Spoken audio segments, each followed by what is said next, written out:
Greetings and thank you for attending this presentation. My name is Zhou Qiaozhao from University of California, Riverside, and today I'll be presenting for our personalized car following for autonomous driving with inverse reinforcement learning. The current ACC system has certain number of predefined settings, which control the ego vehicle to follow the preceding vehicle with set time gap. However, this predefined time gap may not align with the human driver's preference. The drivers may become uncomfortable with the automation and eventually stop using it. In this research, we aim to address this problem. The slide shows the proposed system using the cloud-based digital twin framework. As shown in this figure, the cloud will first collect the driving data and environmental factors such as weather, location, traffic conditions, and so on. After classification, the model of each subcategories will be trained offline and be stored in a cloud database. With the new driver driving the vehicle, the real-time data and the corresponding environmental factors will be analyzed, and the most relevant P-ACC model will be downloaded from the cloud, and the PID controller is applied based on the pre-trained IRL models. Assume the system governed by the second-order dynamics as shown in this slide, where position, speed, and gap are the states.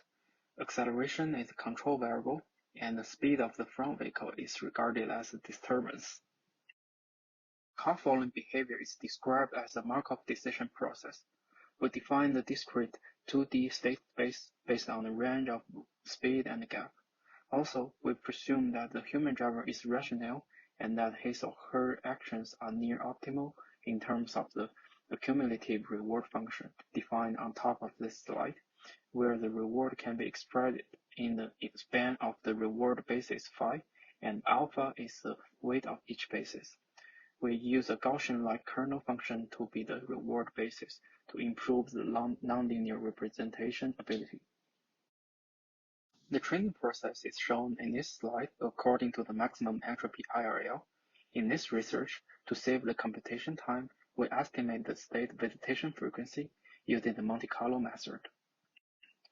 We collect the naturalistic driving data using the prototype vehicle in Michigan and California, where example trajectory are shown on the left.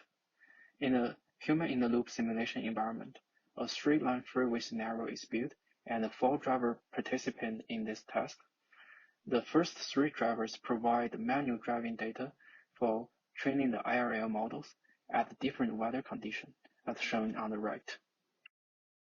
For real-world data evaluation, the speed profile is calculated by giving the initial state and the speed profile of the leading vehicle. Then we use RMSPE of both the speed and gap to evaluate the accuracy of the proposed IRL-based car following model. The table on the left shows that IRL can outperform the IDM model in terms of reproducing the speed and gap trajectories. For simulation evaluation, we use the takeover frequency denoting the comfort and trust level of the drivers. The results are present on the right. It shows that drivers are satisfied with not only the IRL model trained specific from his or her demonstrations, but also the pre-trained model selected based on the maximum cumulative reward criterion. That's it for the presentation. Thanks again for listening, and I'm happy to answer your question.